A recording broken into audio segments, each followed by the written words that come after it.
আমাদের সাথে একটা ক্রয় বিক্রয়ের চুক্তি করছেন, যে ক্রয় বিক্রয়ের চুক্তিতে সরাসরি ক্রেতা হচ্ছেন আল্লাহ। আমরা আজকে যে ব্যবসাটা করবো এটার ক্রেতাকে, সকলে বলেন ক্রেতাকে। বিক্রেতা হচ্ছে আমি এবং আপনি, আর তার বিনিময়ে আমরা আমাদের জান এবং মাল আল্লাহর কাছে বিক্রি করব। তার বিনিময়ে আল্লাহ রাব্বুল আলামিন আমাদেরকে জান্নাত দিবেন। জোরে বলুন আল্লাহু আকবার। আপনাদের কাছে আমি জানতে চাই, কারো হাতে যদি 50 লক্ষ টাকা দেওয়া হয় এবং তাকে যদি বলা হয় এমন একটা জায়গায় ইনভেস্ট করার জন্য, যে জায়গায় শুধু লাভ হবে, কোনোদিন লস হবে না, তাহলে কেউ কি এই ব্যবসা না করে থাকবে? আরো জোরে বলেন থাকবে? আল্লাহ রাব্বুল আলামিন আমাদেরকে এমন একটা ব্যবসার দিকে আহ্বান করছেন, এমন একটা ব্যবসার মধ্যে চুক্তিবদ্ধ হওয়ার জন্য ডাকছেন, যে ব্যবসাতে লাভ ছাড়া লস নাই। জোরে বলেন আল্লাহু আকবার। আল্লাহ রাব্বুল আলামিন জানিয়ে দিলেন, ইন্নাল্লাহা আশতারা মিনাল মুমিনিনা আনফুসাহুম ওয়া আমওয়ালাহুম বিআন্না লাহুমুল জান্নাহ। আল্লাহ রাব্বুল আলামিন ক্রয় করে নিয়েছেন মিনাল মুমিনিন, যারা নিজেদেরকে ঈমানদার দাবি করে, নিজেদেরকে ঈমানদার পরিচয় দেয়, নিজেদেরকে আল্লাহর জমিনে ঈমানদার বলে পরিচয় দিতে স্বাচ্ছন্দ্যবোধ মনে করে, তাদের থেকে আল্লাহ রাব্বুল আলামিন ক্রয় করে নিয়েছেন আনফুসাহুম ওয়া আমওয়ালাহুম, তাদের যে জান আছে এটা আল্লাহ ক্রয় করে নিয়েছেন, ওয়া আমওয়ালাহুম, এবং তাদের যে সম্পদ আছে এগুলো আল্লাহ ক্রয় করে নিয়েছেন, বিআন্না লাহুমুল জান্নাহ, বিনিময়ে আল্লাহ রাব্বুল আলামিন তাদেরকে জান্নাত দিবে।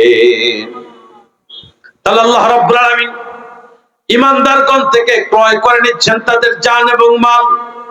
আল্লাহ রাব্বুল আলামিন আমাদেরকে জান এবং মাল নিজে দিলেন, নিজ অনুগ্রহে দিলেন, আবার আমাদের থেকে জান এবং মাল তিনি ক্রয় করতে চাচ্ছেন। কেন আল্লাহ ক্রয় করতে চাচ্ছেন? জীবনের মালিক তো আল্লাহ। আমরা যে বেঁচে আছি আমাদের হায়াতের মালিক কে? আরো জোরে বলেন, হায়াতের মালিক কে?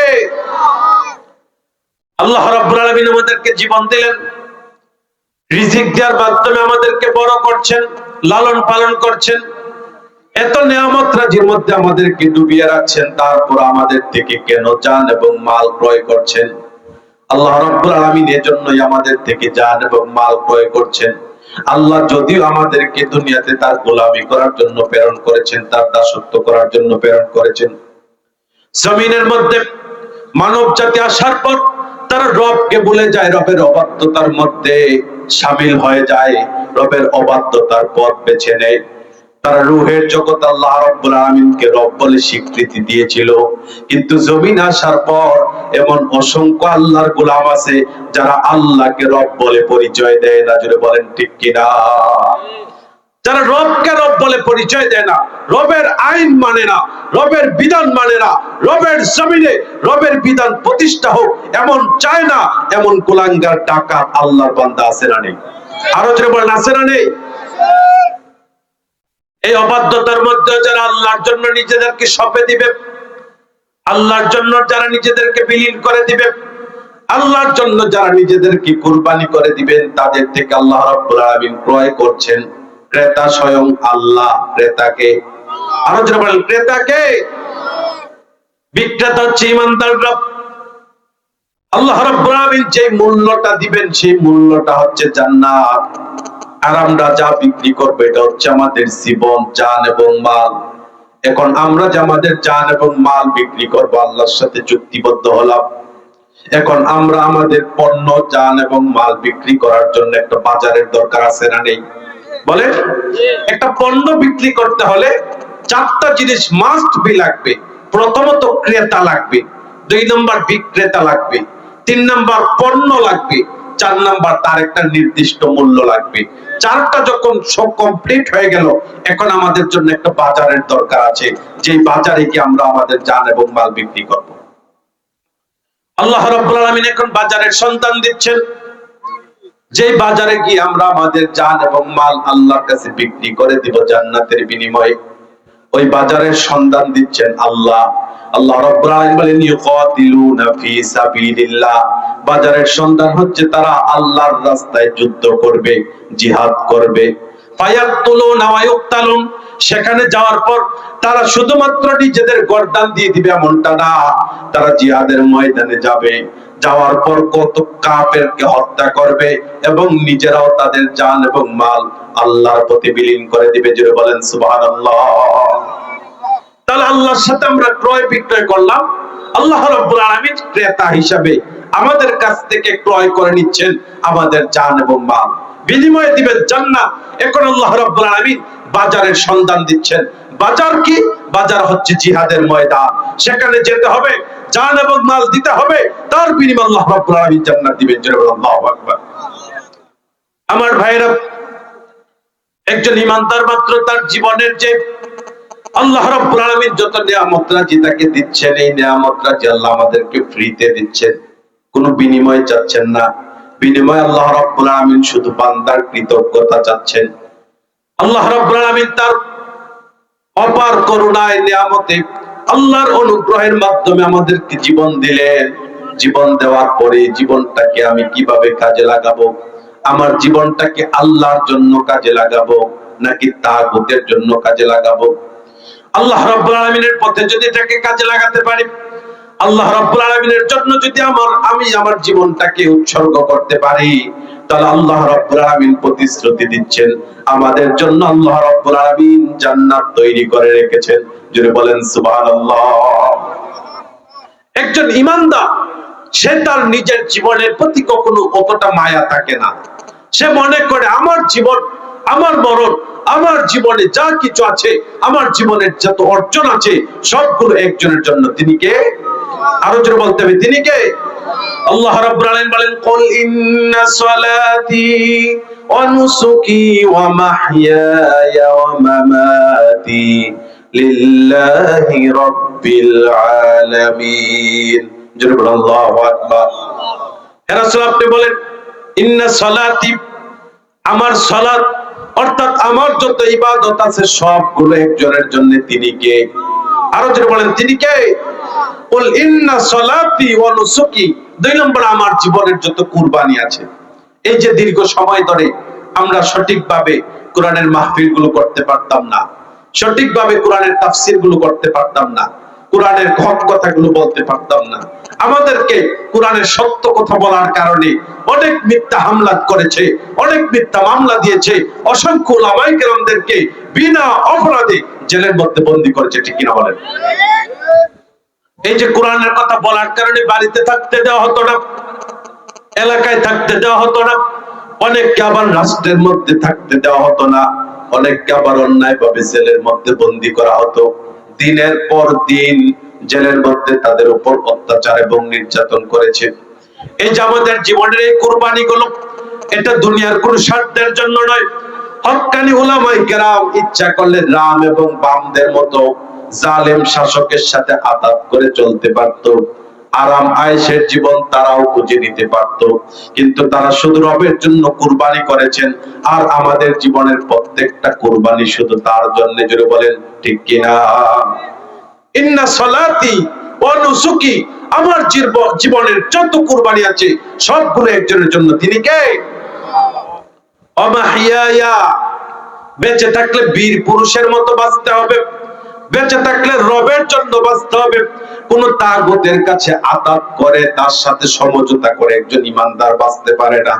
সে বীরের মতো গর্দান ফুলিয়ে, বুক ফুলিয়ে অহংকার প্রদর্শন না করে গর্বের সাথে ঈমানদার পরিচয় দিয়ে সে বাঁচবে। জমিনের মধ্যে আল্লাহর জন্য বাঁচবে, আল্লাহর দ্বীন প্রতিষ্ঠা করার জন্য বাঁচবে। আল্লাহর জমিনে আল্লাহর দ্বীনকে প্রতিষ্ঠা করার জন্য সে আল্লাহর জমিনে বেঁচে থাকবে। ওমামাতি লিল্লাহি রাব্বিল আলামিন। আবার যদি মরে যাওয়ার প্রশ্ন আসে, তাহলে সে তার জীবনটা আল্লাহর পথে বিলীন করে দিবে। এমন কোন জালেমের মিছিলে মিটিংয়ে কি জীবন দিবে না যে জালেম রবকে রব বলে পরিচয় দেয় না, যে জালেম আল্লাহর জমিনে আল্লাহর দ্বীন প্রতিষ্ঠা হোক এমন চায় না। এমন অসংখ্য জালেম জনগণের প্রতিনিধি সাজতে চায়। আছে না নেই? আরো জোরে বলেন, আছে না নেই? এজন্য আমাদের জীবনটা হবে আল্লাহর জন্য। আমরা যদি মরে যেতে হয়, এটা হবে আল্লাহর জন্য। আমাদের জীবনের যত ত্যাগ কুরবানি আছে সব আল্লাহর জন্য। আমার জীবনের যত কর্ম আছে, অর্জন আছে, সবগুলো আল্লাহর জন্য। আল্লাহ রাব্বুল আলামিন আমাদের থেকে আমাদের জান এবং মাল ক্রয় করে নিচ্ছেন, বিনিময়ে জান্নাত দিবেন। তারপর আল্লাহ বাজারের সন্ধান দিলেন, ইউকাতিলুনা ফি সাবিলিল্লাহ, তারা আল্লাহর পথে জিহাদ করবে, যুদ্ধ করবে, লড়াই করবে, কাফেরদের বিরুদ্ধে তারা লড়াই করবে। ফায়াকতুলুনা ওয়া ইউকতালুন, জিহাদের ময়দানে যাওয়ার পর তারা কাফেরদেরকে হত্যা করবে এবং নিজেরাও একটা পর্যায়ে শহীদ হয়ে যাবে। এখন যারা ঈমানদার তারা লড়াই করবে কার পক্ষে, এবং যারা কাফের তারা লড়াই করবে কার পক্ষে, তা আল্লাহ রাব্বুল আলামিন স্পষ্ট করে জানিয়ে দিলেন। আল্লাহ রাব্বুল আলামিন সূরাতুন নিসার মধ্যে জানিয়ে দিলেন, আল্লাযীনা আমানু ইউকাতিলুনা ফি সাবিলিল্লাহ ওয়াল্লাযীনা কাফারু ইউকাতিলুনা ফি সাবিলিত তাগুত فقاتلوا أولياء الشيطان إن كيد الشيطان كان ضعيفا جرب الله أكبر আল্লাহ রাব্বুল আলামিন স্পষ্ট করে জানিয়ে দিয়েছেন, পৃথিবীতে মানুষ যুদ্ধ করে, লড়াই করে, দুই শ্রেণীতে বিভক্ত হয়। এক শ্রেণী আল্লাহর জমিন, আল্লাহর দ্বীনকে প্রতিষ্ঠা করার জন্য লড়াই করে। আরেকটা শ্রেণী আছে যারা আল্লাহর জমিন থেকে আল্লাহর বিধানকে মুছে ফেলার জন্য লড়াই করে। আল্লাযীনা আমানু ইউকাতিলুনা ফি সাবিলিল্লাহ, যারা নিজেদেরকে ঈমানদার বলে পরিচয় দেয়, তারা লড়াই করে আল্লাহর পথে। কার পথে? সকলে বলেন কার পথে? সুতরাং একজন ঈমানদার সে যদি নিজেকে ঈমানদার দাবি করে, তাহলে এমন কোন নেতার পিছনে যুদ্ধ করতে পারে না, লড়াই করতে পারে না যে আল্লাহকে মানে না, তাগুতকে অনুসরণ করে। জোরে বলেন ঠিক কিনা? আল্লাহ রাব্বুল আলামিন স্পষ্ট করে জানিয়ে দিলেন, আল্লাযীনা আমানু ইউকাতিলুনা ফি সাবিলিল্লাহ, যারা ঈমানদার, নিজেদেরকে ঈমানদার বলে পরিচয় দেয়, তারা আল্লাহর জন্য যুদ্ধ করে, আল্লাহর পথে যুদ্ধ করে, আল্লাহর পথে লড়াই করে। ওয়াল্লাযীনা কাফারু ইউকাতিলুনা ফি সাবিলিত তাগুত, আর যারা কাফের, যারা আল্লাহর জমিনে আল্লাহর দ্বীন প্রতিষ্ঠা হোক এটা চায় না, যারা আল্লাহর জমিনে আল্লাহর আইন দিয়ে চলুক এটা চায় না, আল্লাহর বিধানকে যারা পিছনে ফেলে দিয়ে মানব রচিত বিধানকে মানুষের ঘাড়ের উপর চাপিয়ে দিতে চায়, এরা কাফেরদের হয়ে লড়াই করে, এরা কাফেরদের দালালি করে, এরা কাফেরদের এজেন্ডা বাস্তবায়ন করতে চায়। জোরে বলেন ঠিক কিনা? আল্লাহ রাব্বুল আলামিন ঈমানদারগণকে শক্তি দিচ্ছেন, সাহস দিচ্ছেন। এই কাফেররা তোমাদেরকে অস্ত্রের ভয় দেখাবে, তাদের কাছে অস্ত্র শস্ত্র বেশি থাকবে, তাদের কাছে শক্তি বেশি থাকবে, তাদের কাছে পাওয়ার বেশি থাকবে, তাদের কাছে ক্ষমতা বেশি থাকবে, তারা তোমাদেরকে ভয় দেখিয়ে দাবিয়ে রাখার চেষ্টা করবে। কিন্তু আল্লাহ রাব্বুল আলামিন ঈমানদারগণকে বলছেন, ফাকাতিলু আউলিয়া আশ-শাইতান, তাদের অস্ত্র যতই বেশি হোক না কেন, তোমরা ভয় না পেয়ে তাদের বিরুদ্ধে যুদ্ধ করো। যদি যুদ্ধের মধ্যে লিপ্ত হতে পারি, তাহলে আমাদেরকে সাহায্য করবেন কে? আর যারা বলেন সাহায্য করবেন কে? তাগুতরা যুগে যুগে শক্তিশালী ছিল, পাওয়ারফুল ছিল, তাদের কাছে অস্ত্র বেশি ছিল। তারপর আল্লাহ রাব্বুল আলামিন তাদের এই অস্ত্রকে আল্লাহ রাব্বুল আলামিন মূল্যায়ন করেন নাই। আল্লাহ রাব্বুল আলামিন সর্বদাই ঈমানদারগণের কলিজার দিকে তাকিয়ে ঈমানের পাওয়ার এবং শক্তি দেখে তাদেরকে বিজয় দিয়েছেন। জোরে বলেন সুবহানাল্লাহ। এর বাস্তব প্রমাণ দেখেন বদরের যুদ্ধে কাফেররা মুসলমানদের বিরুদ্ধে 3 গুণ ছিল। তারা ছিল শক্তিশালী, তারা ছিল প্রশিক্ষণ প্রাপ্ত, তাদের প্রত্যেকের কাছে অস্ত্র শস্ত্র ছিল, তাদের কাছে যুদ্ধের বাহন ছিল, সবকিছু থাকার পরও তার বিপরীতে মুসলমানরা ছিল একেবারে দুর্বল, খাবার পায় না, খাবারের অভাবে শরীরগুলো একেবারে দুর্বল ছিল, অস্ত্র ছিল না, প্রশিক্ষণ ছিল না। তারা মাত্র 313 জন। এমন সাহাবী আছে খালি হাতে গিয়েছে, এমন সাহাবী আছে শুধুমাত্র একটা খেজুরের ডাল দিয়ে গিয়েছে। তারা যখন আল্লাহর উপর ভরসা করে যুদ্ধে নামলো, যুদ্ধের মধ্যে যখন তারা ঝাঁপিয়ে পড়লো, তখন আল্লাহ রাব্বুল আলামিন ফেরেশতা নাযিলের মাধ্যমে সাহায্য করে মুসলমানদেরকে বিজয় দিয়েছে। জোরে বলেন আল্লাহু আকবার। এভাবে ইসলামের ইতিহাসে যত যুদ্ধ আছে, জিহাদ আছে, সবগুলোর দিকে তাকিয়ে দেখেন কাফেররা 2 গুণ 3 গুণ 5 গুণ 10 গুণ বেশি ছিল। সময়ের ব্যবধানে তারা হারিয়ে গিয়েছে। তারা প্রত্যেকটা যুদ্ধে মুসলমানদেরকে হারাতে চেষ্টা করেছে। মুসলমানদেরকে, ইসলামকে, আল্লাহর কোরআনকে তারা জমিনের সাথে মিশিয়ে দেওয়ার চেষ্টা করেছে। কিন্তু আল্লাহ রাব্বুল আলামিন মুসলমানদেরকে সাহায্য সহযোগিতা করে তাদেরকে বিজয় দেওয়ার মাধ্যমে ইসলামকে বিজয়ী করেছেন। জোরে বলেন সুবহানাল্লাহ। এজন্য আমার ভাইয়েরা, আল্লাহ রাব্বুল আলামিন আমাদেরকে বলতেছেন ফাকাতিলু আউলিয়া আশ-শাইতান, যারা শয়তানের বন্ধু আছে, অনুসারী আছে, এই যে তাগুত গুলো যারা শয়তানের পক্ষ হয়ে যুদ্ধে আসে, যারা শয়তানের বিধান প্রতিষ্ঠা করতে চায়, যারা আল্লাহর জমিনে আল্লাহর দ্বীনকে প্রতিষ্ঠিত জীবন ব্যবস্থাকে ধ্বংস করে দিয়ে মানব রচিত জীবন বিধান প্রতিষ্ঠা করতে চায়, আল্লাহ রাব্বুল আলামিন বলেন তোমরা তাদের সাথে যুদ্ধ করো। ইন্না কাইদাশ শাইতানি কানা দাঈফা, কেননা শয়তানকে বাহ্যিক দৃষ্টিতে যতই শক্তিশালী হোক না কেন, সে প্রকৃতপক্ষে অত্যন্ত দুর্বল। সে একেবারে দুর্বল, অক্ষম। শয়তানদের যত চক্রান্ত হোক না কেন একেবারে অক্ষম, দুর্বল। তার বাস্তব প্রমাণ দেখেন।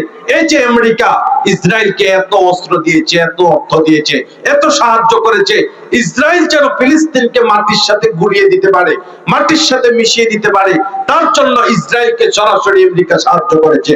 কিন্তু গত কিছুদিন আগে আমেরিকাতে যখন আল্লাহর পক্ষ থেকে গজব নাযিল হয়েছে, তাদের এত শক্তি, এত পাওয়ার, এত ক্ষমতা কোথায় ছিল? তারা আগুন নিভাতে পারে না। জুরবল ঠিক কিনা? আল্লাহ রাব্বুল আলামিন ইমানদারগণকে সাহায্য করেন।